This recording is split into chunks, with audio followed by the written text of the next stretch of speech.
Ladies and gentlemen, welcome back to the Shirtless Plantain Show. Like I mentioned before, we're doing something called Quick Chips. We got kicked out of the studio, if you can't tell. We were supposed to go get cheesecake, and we just didn't get it because we said no. So now we're in the basement working to get back to our studio. So here we are. But today, I want to talk He's about... lying. He's lying. We didn't pay rent. And yeah, that's why we're here. Rent. Yeah, I didn't pay rent, actually. But we'll be back soon. I don't know. Are you spending all the rent money on plantain?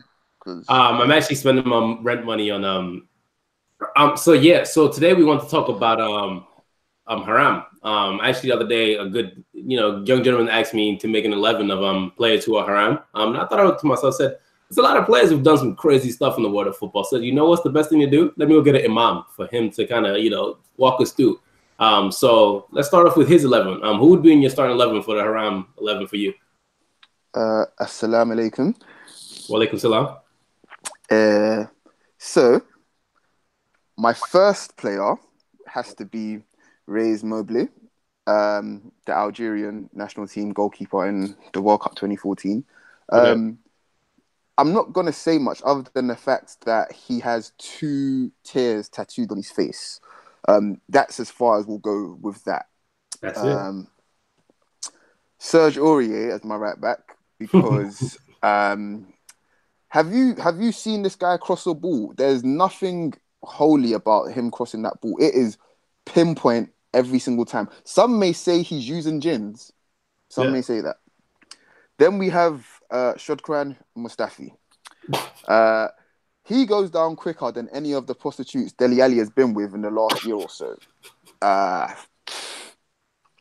We also have Kolo Touré as our second centre back, purely for the fact that his facial expressions when things don't go his way tend to make one think that the world has actually come to an end. Benjamin Mendy, follow him for 5 minutes and you'll understand. That's what I have to say on that. Paul Pogba.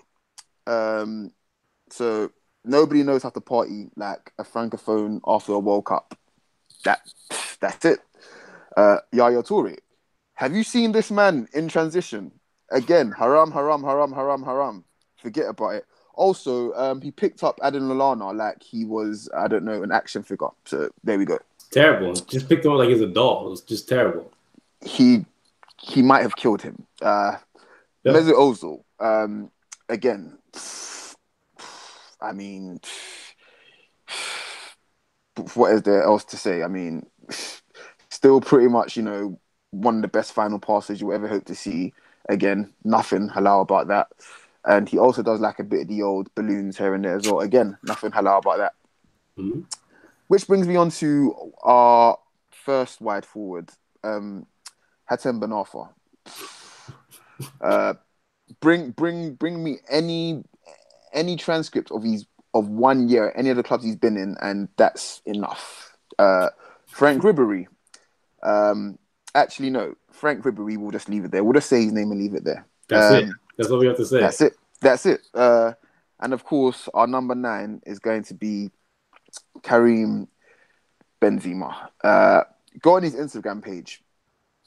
And that's me signing out. Yeah. So my 11 is a bit different.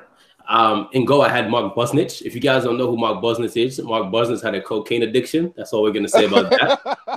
Okay. Serge Aurier, not for football, because he called his coach a bundle of sticks. If you don't know what that means, he called his coach a bundle of sticks.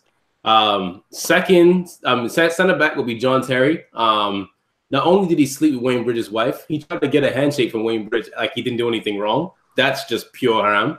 Apparently, he got her pregnant and paid for the abortion as well, but Yep. That's neither here nor there. The other center back will be Tony Adams. He spent 4 months in jail because he was almost 40 times over the legal limit for alcohol. He also snorted about half of Colombia's cocaine supply, but that's neither here nor there either. Yep. Patrice Evra, again, not for football, not for the chicken that he ate, which was terrible. But we're talking about when 2010, when he basically made the French coach read a ransom like he's being kidnapped. That is just pure haram. He also walked around the training ground with his arms behind his back, like he was actually a teacher disciplining his student. But again, that's just conjunction and speculation. I'm not going to confirm that or anything. But the evidence is on YouTube. So yeah. The other guy that we have as the defensive midfielder is Joey Barton. That's all you have to know is Joey Barton. He's just Joseph Barton. That's all you need to know.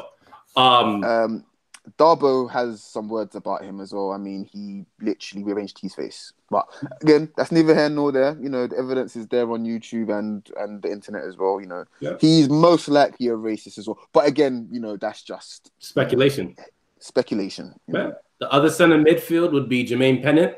Jermaine Pennant once played a football match with an ankle bracelet on because he was arrested and he had to play a football game with an ankle bracelet on.